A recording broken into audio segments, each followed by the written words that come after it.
The reason you call it big is because we are at a stage where a lot, if almost everywhere you go to, people are asking for an improvement of the road near them. And if you listen to the president, who I serve, he will tell you during the campaign, every palace, every church, every mosque, every market he visits, people keep talking about, please, if you will not do anything, please fix our roads. So, it's an order to us to be able to do something to improve, and he's committing a lot of resources and time to this. So I'm happy to be his lieutenant to oversee the implementation of his vision to improving the roads in our country. You spent close to 10 years on the Roads Committee in Parliament, from ranking vice chair at a point to the ranking on the committee. You have a lot of experience on the committee, but transitioning from committee work now to heading the ministry itself, how different was it? Well, yes, I started as a member of the committee, and then the vice chair when President Mahama was president the first time, and then we lost the election, and I became the minority spokesperson on road and transport, that is ranking, until I became the chief whip of the minority side. Yes, the difference is not much. The difference you will say is that when you are ranking, you're supposed to constructively look at things and caution government or have an alternative view of how things should be. And the best way to do this so that when you transition to become government, you don't look like somebody who is flip-flopping, is to have a principle. So if you go to the Hansards of Parliament, you realize that I have probably been a supporter or an advocate for the same things we are doing here in government. You've been consistent. Exactly. I supported every single infrastructure initiative by government. Whenever we raise concerns, it is raised genuinely, and in almost all the cases, we've been vindicated as to why government's path on that issue was not the right one. So it is about living with a principle. So if you live by a principle, it wouldn't matter whether you are in government even or if you are in the opposition. positions change, it's still the same principles you're working with. Everybody can see your line of thought in it, the way you do your things. I see. And Honorable, I'm sure you'd understand that because it's your first time here, we'll start with some, soft ways before we get into the hard conversations. I wonder what the hard one would be. But you've been at the ministry for a while now, not very long, but for a while. How has the experience been? Well, I've never served in this kind of capacity before. So obviously it comes with a lot of overwhelming appreciation of what people who sat there ahead of you have gone through. And it also gives you the opportunity to reflect the vision of the person who put you there. What am I here to do? Is it simply the case that somebody put you there because he wants to have a road minister? No, he puts you there knowing very well that you understand exactly what his commitment to the people of this country is in terms of improvement of their road. So you must always reflect his vision, and that vision, taking into account the size of victory that he had, which has never happened before, which is an overwhelming endorsement. It tells you people have communicated clearly to him as what they want in various sectors, including road. So when you occupy that position, you must always be checking to see whether you reflect the vision of the president and the aspirations of the people who gave us the mandate. So what did you meet on the ground when you went into the ministry? First day, you were named as minister. The first day you went into that office, what came before you? What was your reaction? I was lucky, as you said from the beginning, that I've been around the ministry, not in the ministry, for quite a while. So, and I knew a lot of the operators at the ministry, the directors and other things, are people we interacted with at committee levels and other things. And the issues are issues that came to Parliament through medium-term development frameworks and other questions on the floor by colleagues and answers provided by ministers and all those things. So the first day I entered there, it was a situation of, you are supposed to have a different way of handling things instead of basically stating your views about how things should be and shouldn't be. Now you're supposed to be a doer. Criticizing. Yes, it's supposed to be a doer of those things. It is in your hands. Exactly. Do what you said we should do. And then also quickly get into a position where you now need to manage people and manage what you are inheriting. And fortunately also, I had opportunity to serve on the president's transition team on infrastructure relating to roads. So some of the things I saw at the transition obviously look like they were carefully put together, because that couldn't be all the picture chart that we should see. So when they're trying to first of all make sense of that, the biggest or two biggest issues were the volume of projects. That is the number of projects awarded.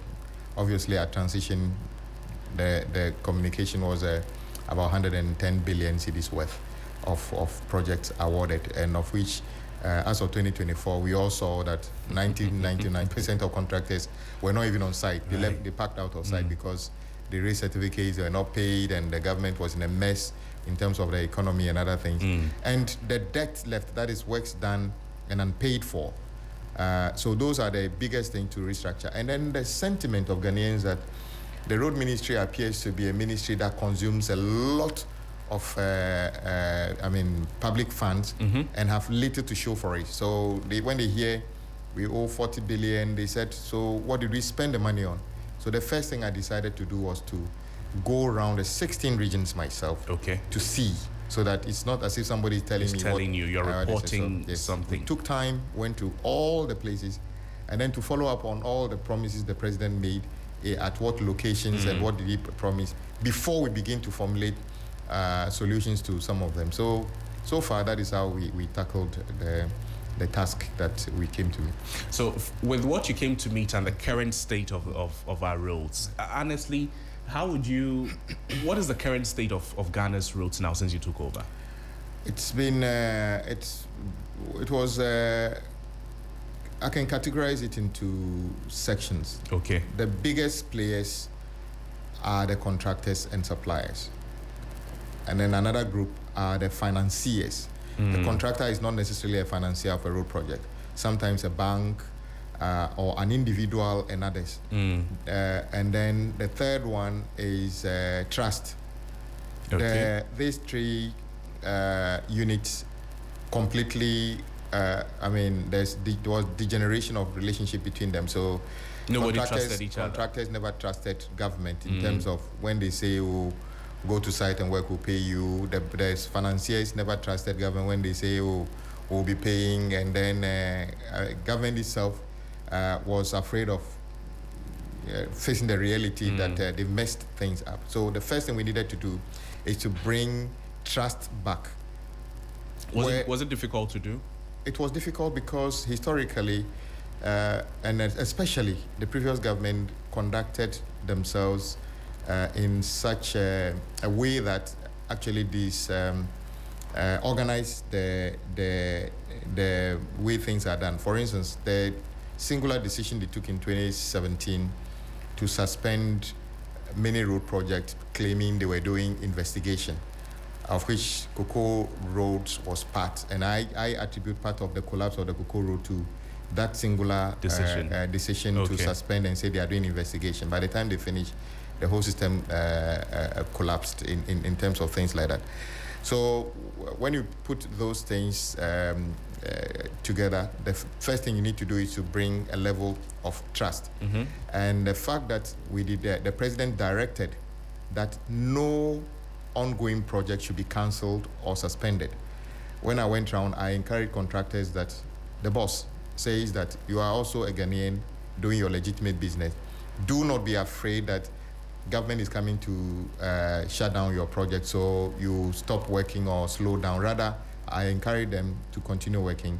And government also acknowledges the fact that we owe you a lot of money and we are making efforts to pay you in due course. And the president repeated that thing. It was a clear manifestation of his belief in the directive principles of state policy as captured in Article 35(7), which says that as much as practicable, government, a new person taking over the mantle of leadership should ensure the continuation and completion of existing projects and programs. So that became the basis of which we were beginning to re-engage with contractors, financiers, and other things. And thank God, some of them, or many people, can see that even today, banks are actually calling contractors. I've heard that you've got a project. So that trust has come back? Yes, come back. Because when there's trust, contractors don't mind to go and borrow money, take bigger risk. Because they know government will pay. Exactly. And to be followed by government's decision to not discriminate, as we saw in the past. There's no single contractor in Ghana who will say that anybody labeled him NDC or NPP or CPP, so he's not supposed to be paid. And indeed, I've been saying to people, you do not even need to come to me pleading for payment, because it doesn't matter to me. Once the finance ministry validates that you'll be paid, raise your certificate, and it's in the database. When it gets your turn, you will be paid. And because when I was on my ranking, I heard contractors saying that the discrimination in payment, and sometimes very, very sad situation. Yesterday I was on a sister program. I was saying that we were owing people as low as 6,000 cedis. Contractors as low as 6,000 cedis. Yeah, people within the roadside in their villages as part of maintenance program, 6,000, 7,000, 10,000.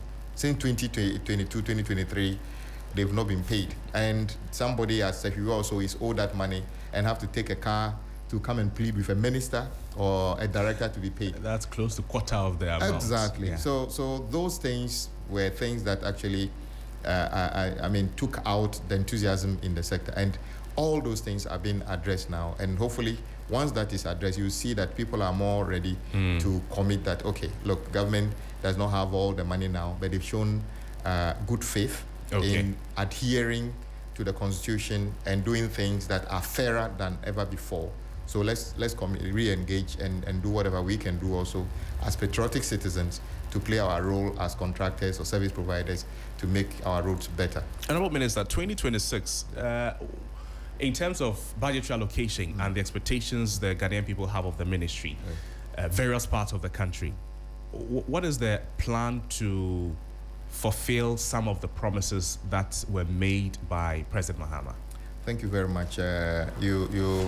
You asked a very intelligent question. Many times the question would have been, what is the plan for government to fix all the roads? You qualified it well by saying that fulfilling some of the promises, because in reality, our budget programs would not be able to help us, for instance, pay off the 40 billion arrears we owe contractors.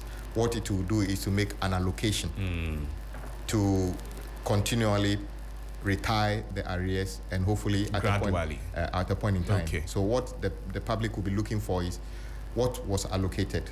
Was it actually spent to retire some? Then it gives them the opportunity to project, okay, if they're able to pay this, how long will it take to do this? Should we encourage government to make more allocation? If we encourage government to make more allocation to retire arrears and do new projects, where are we taking that money from? Are we ready to sacrifice activities in another sector?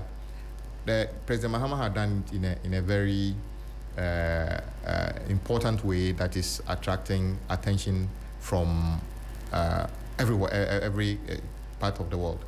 On Sunday, I was at a church program with him when he said, anywhere he goes, Ghana has become the poster boy of how things should be done. And he meets people and say, look, I mean, can you talk to your brother in X country to do some of the things you are doing because it will help them and other things. So it's a situation where his own posture has significantly helped in shaping the way we address these things. So retirement of the arrears, the 40 billion cedis. 40 billion cedis, which as of 31st December, I think when I look at the data, what the finance minister has been able to pay towards retiring arrears is close to 10 billion, which has never happened before. And don't forget that all these projects were projects that President Mahama inherited. It's not a city of that. It's not project that he promised to do. Or is starting afresh. Exactly. Okay. So when you hear people say he's not paying or he's discriminating, he paid 10 billion. When we came to power, contractors will come and say that, oh, they think I am X, or I'm close to this person, so they won't pay me. We are not doing that. We are paying everybody just because you are Ghanaian and we owe you. And then secondly, we also need to reflect on what we can actually do. So, but for me, it is easier because during the campaign, he set out clearly what he intends to do about our road. The flagship of his road program is the Big Push agenda.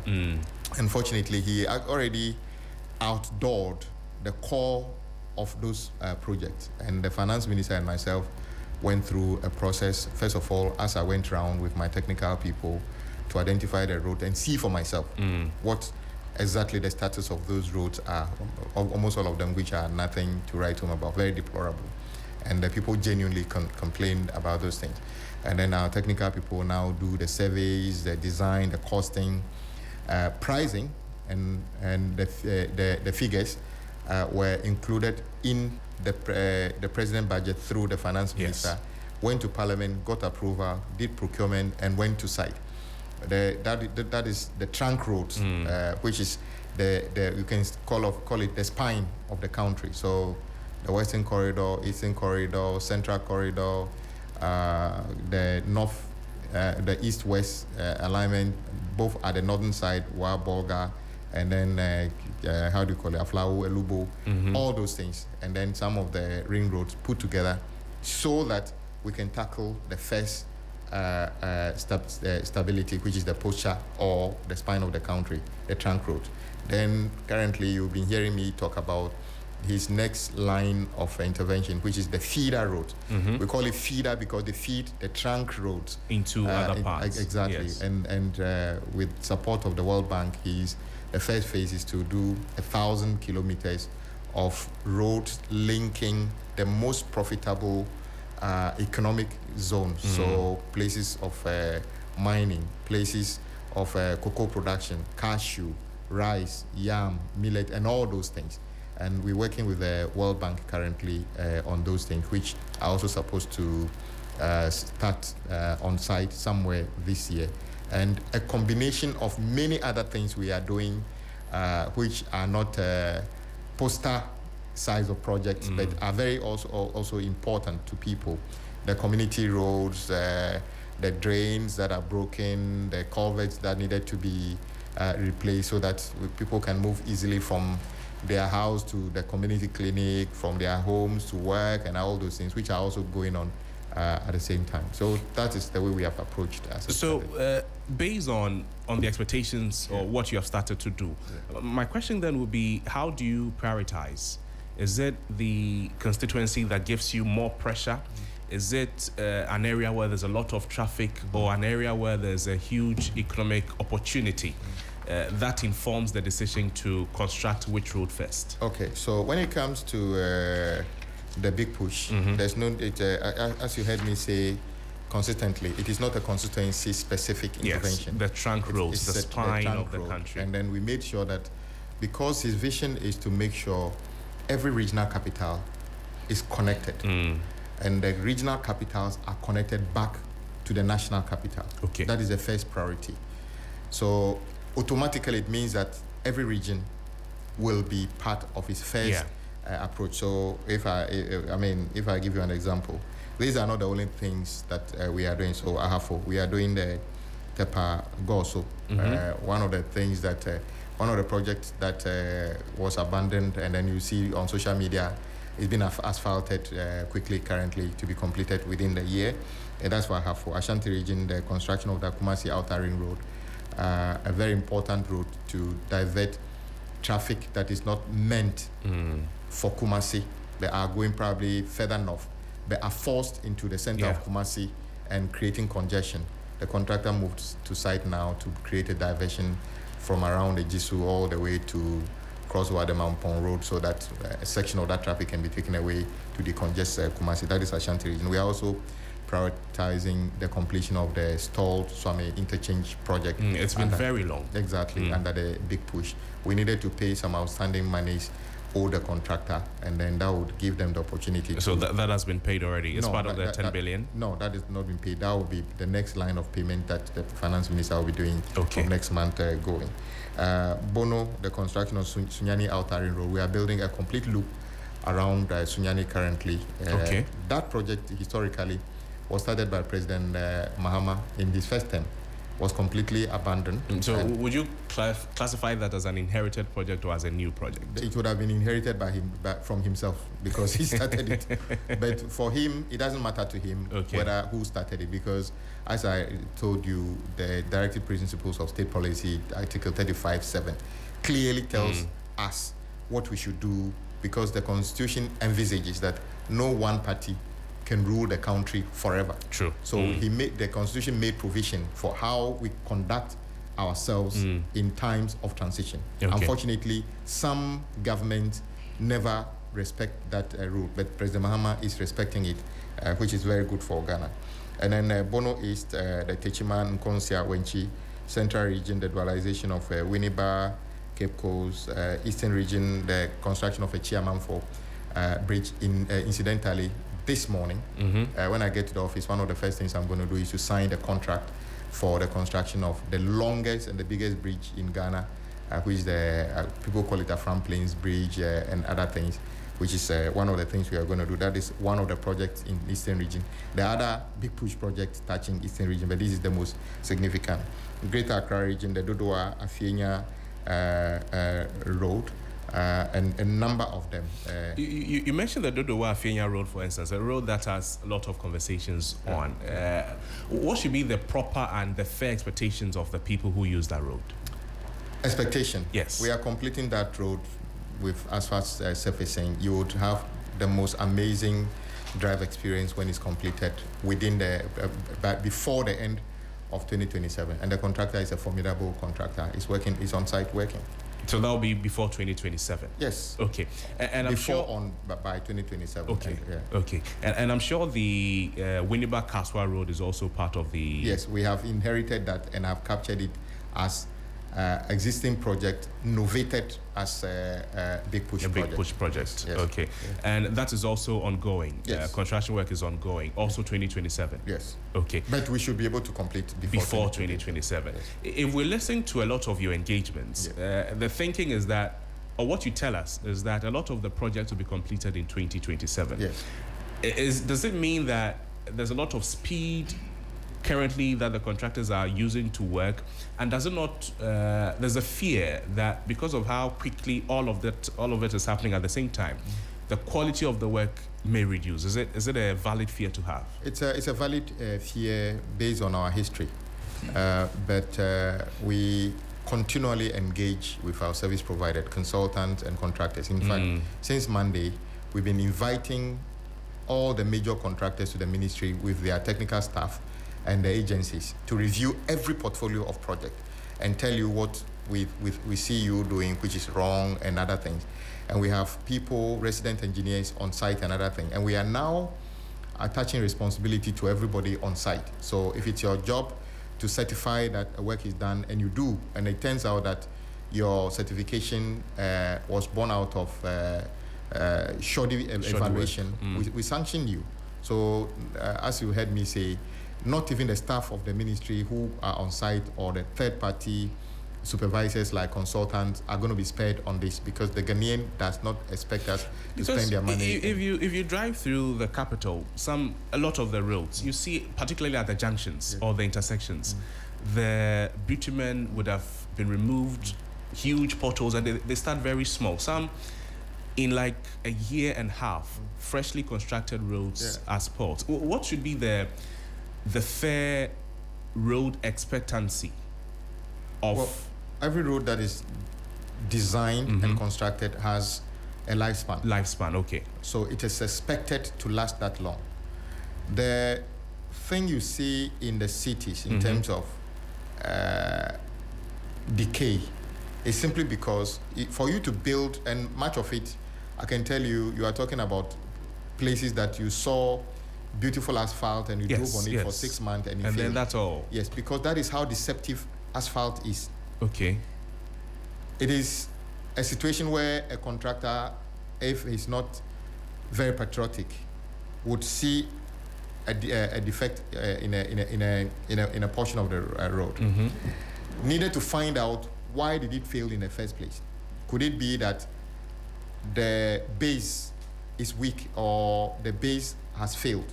So in that case, you need to actually recover the unsuitable material, put in a better suitable material, compact well before you put the asphalt. But in many cases, what you see is the road is closed in the evening, and tomorrow morning, when you come, it is sealed. Fresh. Exactly. And we all get excited about it. Of course, the depression will come back because the fundamental reason it failed in the first place still exists. So what happens to contractors who oversee such work? Historically, we haven't done anything to them, but so they do it and they go scot-free. Well, I mean, if somebody commits a crime, knows that nobody is going to do anything about it, they'll go scot-free. But this not for now. Nobody is going to go scot-free with that kind of behavior now. So are they going to come and repair the road at their own cost? Are they going to be prosecuted? In the contracts, all those projects are supposed to have a 1 year defect liability period, like a warranty. A warranty. Okay. But I keep asking, including even some insurance, even when they are doing the work, and I keep asking the ministry, have you ever sanctioned any contractor or consultant for that kind of a thing? And I didn't get any answer that was, gives hope. But instead of allowing the wrong things to be done and then looking for a remedy later, we are rather prioritizing making sure that they do the right thing from the word go. If you give them the opportunity to just dispel this idea of how the project was selected, which I told you, every region, because of the principle, you cannot ignore every region. If we are connecting every regional capital to the national capital, how are you going to manage? Every region will get some. Exactly. Yeah. And then we did Greater Accra, Northeast, the Napanduri to Bintri, Northern region, the third ring road in Tamale, Oti region, the construction of the Dambai Bridge.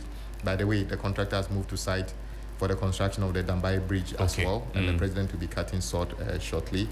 Savannah region, the Winchi to Sola, Upper East, partial reconstruction of Navrongo Tumu, Upper West, Tumu, Han, Laura, and then Volta region, Atimpoku, Ho, Aflau, Western region, dualization of Cape Coast, Takradi, Western North construction of the DSO, Akontombra, amongst others.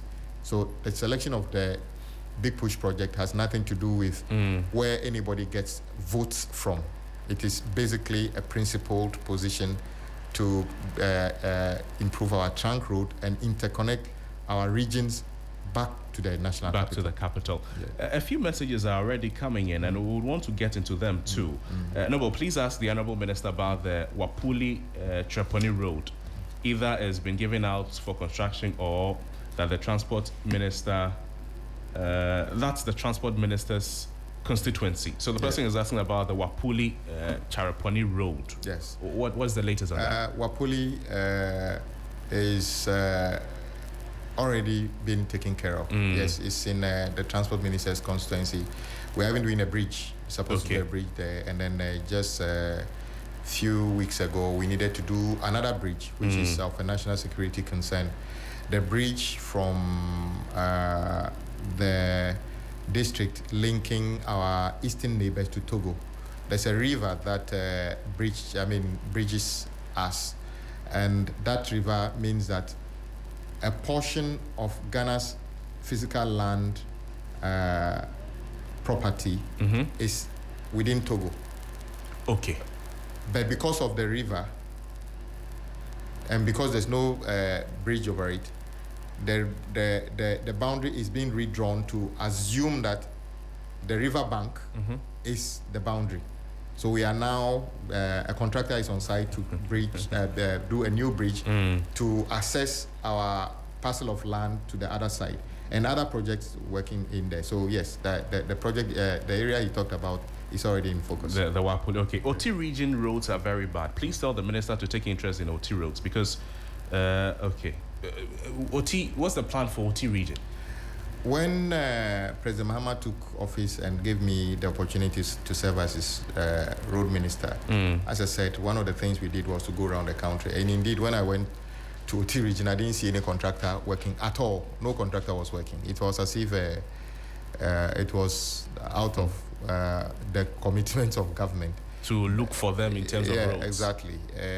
But today, I can say clearly that one of the obvious challenges was the completion of the Eastern Corridor, especially the one through Bassa, Utidamanko.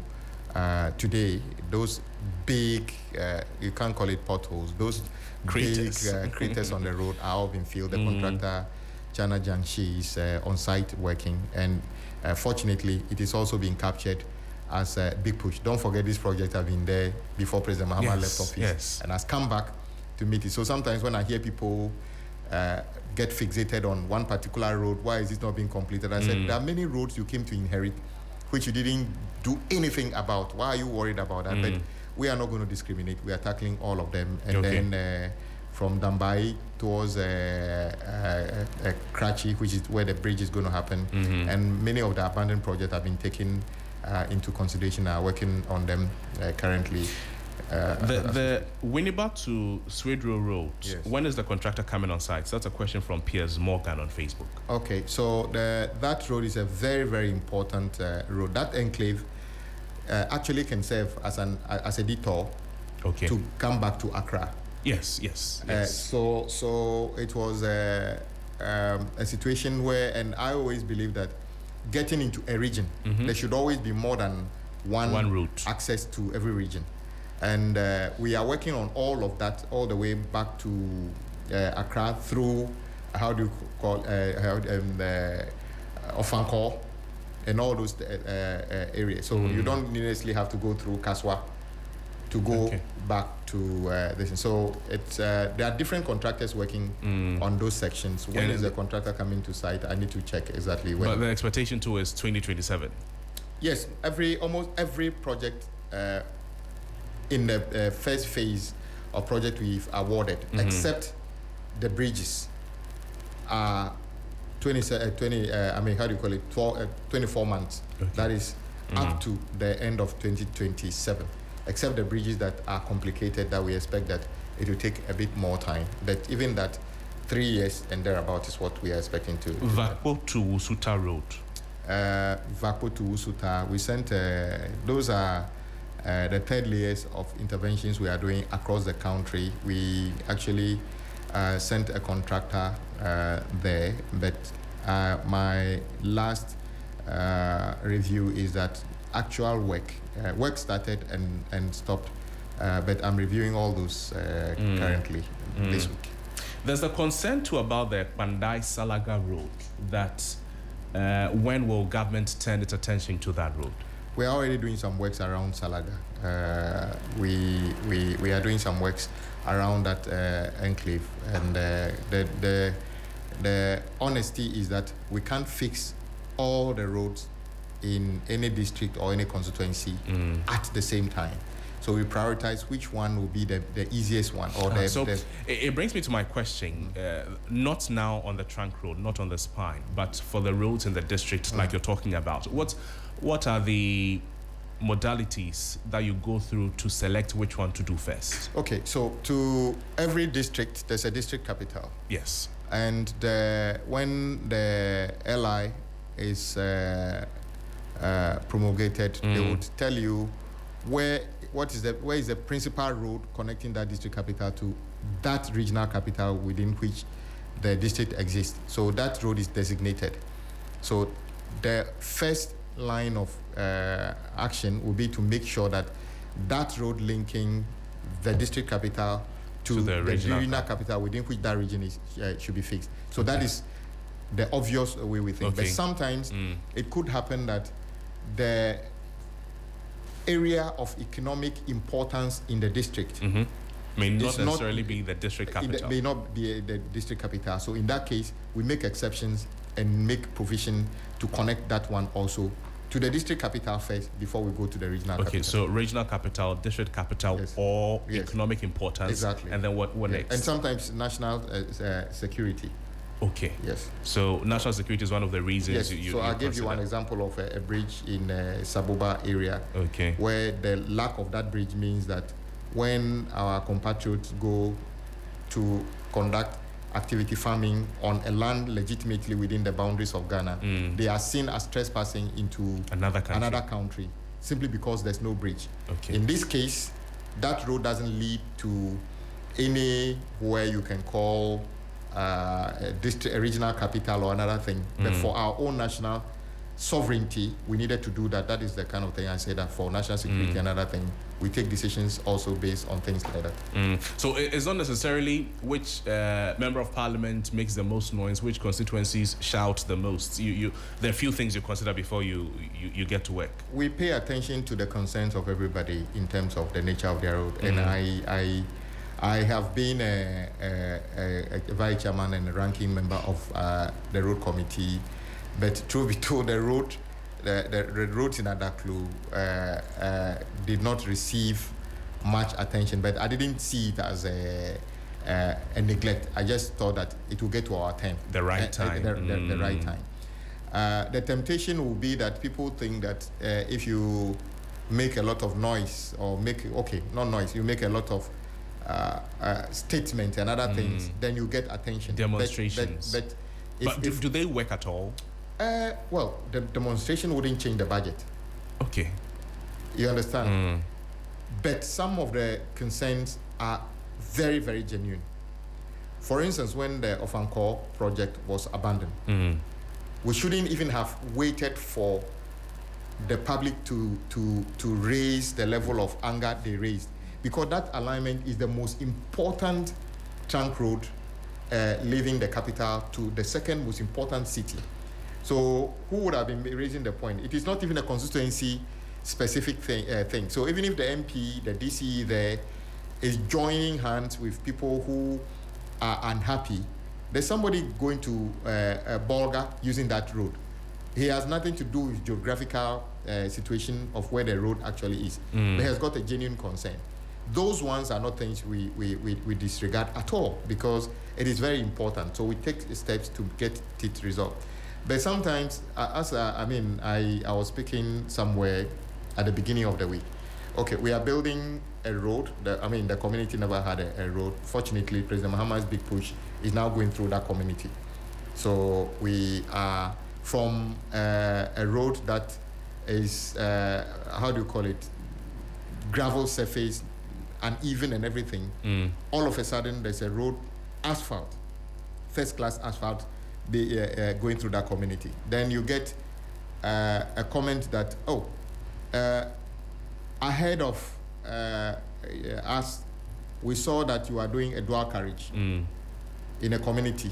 Can you do one for us? The simple answer is no. It does not work like that. That is not the way it works. We are not just looking for where to put dual carriages. Okay. We go through a proper process to do that. What you need is assessment. A road accessibility. Okay. We are providing accessibility. When your town gets to a point where the volumes become more and we needed to separate the directions, we shall take that decision. Okay.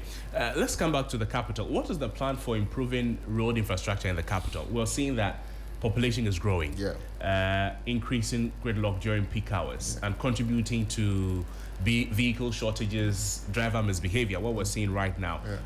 What role is the roads ministry playing in what is currently happening? Okay, so the Ministry of Road and Highways owns all public road infrastructure in the country on behalf of the people of the country. So public roads are every road that is not a road leading to your farm or your drive. It's a public road that we fund and maintain. Truth be told, Accra's population, as you rightly said, Takrady, Kumasi, Tamale, and many other cities, major cities, are growing in terms of population, activities, and the boom in the economy also means that we should expect this to happen a bit more. And the planning and execution of infrastructure should reflect the same.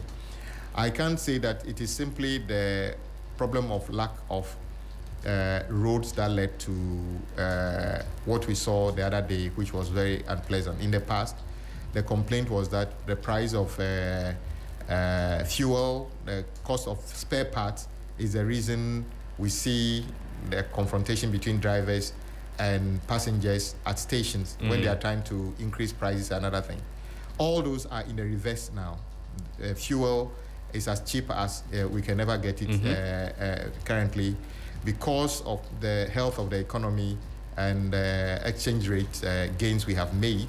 Price of spare parts, and I want to thank the Abosi Okai and other spare parts dealer who openly said they have reduced their parts and other things. So the point I'm trying to make is that the reason for the congestion is not entirely only road. But of course, in Accra, if you are to be driving from, let's say, Legon, currently heading towards Reach, currently, obviously you have too many junctions where cars have to be stuck in traffic. In the past, sometimes it's due to the condition of the junctions, the pothole and other thing. But this direction is not necessarily that. It's just the volume and the intersection. So we need to now begin to separate the grade. Okay. So for instance, of course, some work is being done at the Accra Mall side. When you drive and you get to the airport traffic light, that needed to, we have a plan to separate that. The airport runabout. So if you say separate that how? An interchange. The design will determine whether it's just a flyover or a multiple level thing, because you take a traffic count, where are they going, another thing, then you provide an engineering solution as to how to separate them so that nobody needs to stop for the other one to pass. That intersection has grown beyond being a traffic light. We shouldn't have a traffic light. So when should we see these solutions? When should we see they being implemented? Because the population will keep growing. Yes. So as I said initially, we are a country of resources and challenges. We need to apply whatever resource we have to address our challenges. So when we read the budget is simply, a government policy that spells out the principles behind revenue generation and expenditure. So all we are saying is that the first line of the intervention is a big push. We are doing other things. It will cost significant amount of money to address all these intersections, and they are the next phases of things we are going to do. Honorable Minister, let's hear from some of our listeners. They'll call and then ask you specifically about the roads in their area. You can call us now, 0559 242 717 or 0556 910 154. Please, when you call us, go straight to the point. Honorable Minister, what is the latest on Road A to B? What is the latest on Road C to D? Hello, good morning. Hello, good morning. Yes, your name and where you're calling from? Abraham, I'm calling from Legon. Abraham, talk to me. The minister is hearing you. So I want to ask the road minister that, so they are constructing roads. If you pay attention on the motorway, that's where I normally use. You see these kind of films, dust, very huge dust, and I want to ask the road minister if he's paying attention to that thing, because it's causing harm to also human beings. You say dust, because, Yes, okay. Because of the construction of the road. All right, sure, thank you. The constructor has to, Thank you. Hello, good morning. Good morning, Rola. Yes, Crosby here. Go straight to the point. What's your question for the minister? Please, I want to ask the minister, from Suhum to Koforidua, the road is very bad. Suhum to Koforidua, okay. All right, thank you. Hello, good morning. Hello, good morning. Yes, your name and where you're calling from? Please, I'm Akosha calling from Akaman. Akosha, talk to me. What's your concern? My concern is, I want to ask the minister, from 3 Junction to obey a year to Doblo to Akaman, when are they coming to construct that road for us? Because say that again. It's very bad. Say that from again. From 3 Junction. 3 Junction. To Amasama 3 Junction. through to Obeyeye, Doblo to Akraman. Okay. The road is very bad. All right, sure. Very bad. Thank you. Hello. Okay. Minister, did she say Ashaman? No, Amasaman to Obeyeye. Okay. Yes. 3 junctions to whom Amasam Obeyeye. Okay. Let's take these 3 questions and then. So the first one is about dust on the motorway. Yes. Yes, I've had some other citizens raise this concern. The nature of the contract is that the contractors are supposed to ensure that when they are doing dusty work, they water the road to hold the dust down when they are working for the duration of their project. I have no reason to doubt. Do they do it every day? They do it. I mean, continuously. Should they do it every day? That's what I'm asking. Continuously, day and night. As long as they are working, they are supposed to do it. Okay. And I know but we don't see that all the time. No, you say it's human nature. When it's done, it is expected that it is normal. So we also take it serious when people say that, yes, we know it's supposed to be done. It's been done for 6 days, but 1 day out of the 7 days, it's not been done. So we can pardon them for the... No, we should just draw the attention of the contractor that you have failed on 1 day. Go back and do that. So I'm not holding brief for the contractor at all, but the dust... But I also want to appeal, as the president said, if we all expect that some work will be done on the roads we don't like, it will create some inconvenience. So it brings me to another question: that is there a reason why sometimes we don't always create alternative routes before we start construction, and why we don't sometimes do the roads bits and pieces? Is there a technical reason why? Because to untar or remove an entire stretch of road like the Kaswa Winneba Road, if we remove everything and then we start reconstruction, does it not create a lot more problems? How about we do it bits and pieces? Does it not work like that? Okay, on the specific issue of the Kratama motorway, we are actually not touching the existing road. You can see that the contractor left it. It's only disturbing the current road because we need to build culverts or build interchanges across it. Otherwise, the main road would not have been touched. Okay. So all I'm saying is that we would have to endure with a level of inconvenience whilst the construction is going on. It's a sacrifice we have to make. Exactly. But for the dusty nature, it is not too much to ask for that the contractor improve the... Somebody spoke about the Suhum Koforidua Road. Yes, the Suhum Koforidua Road. We all use that road, and we know that it's not in the best shape, so it will be dealt with. It's not we have an idea when? No, I don't want to. What to end up doing is to start promising to fix every road. So what you see is everybody will start calling and say, mention their road and expect that the minister came on the 3FM and said it will be done. We have a systematic way of implementing this. Okay, but at the moment, Suhum Koforidua is not captured yet. No, it's not one of the roads that I have spoken about here in terms of what we know is going on. So Suhum Koforidua Road have seen work over the years, but it has deteriorated back quickly. Yes. So what we need to do is to get it done properly. Okay. So that is what I'm saying. 3 Junction Amasaman. 3 Junction Amasaman, I have, currently those sections, we are prioritizing the main road that go through them currently. And then from there, we'll do the connections back into the slip roads that we are creating. So it will we don't have a timeline we're looking at. My brother, we cannot have timeline for every road in the country. We have over 100,000 kilometers of road.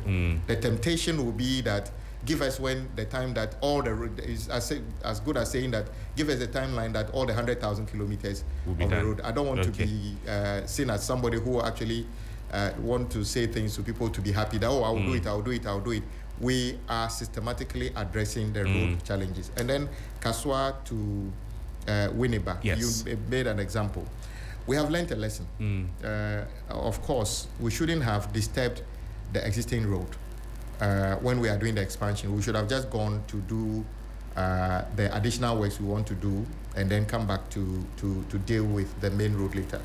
As a result of that, you will notice that we are changing the Winneba runabout into an interchange because it's such a highway, and if you put a lot of vehicles make the road good, and then you are out sending all of them into a runabout, you are creating a problem. So we are changing that to an interchange.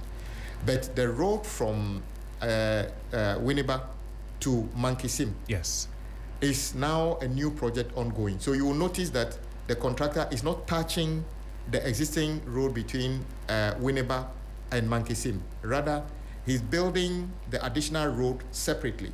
So when we finish that, then we switch the traffic onto that. And then so that's a lesson you learned from there. Okay, okay. Let's make a few more calls. Hello, good morning. Good morning. Thank you for staying. What's your question for the minister?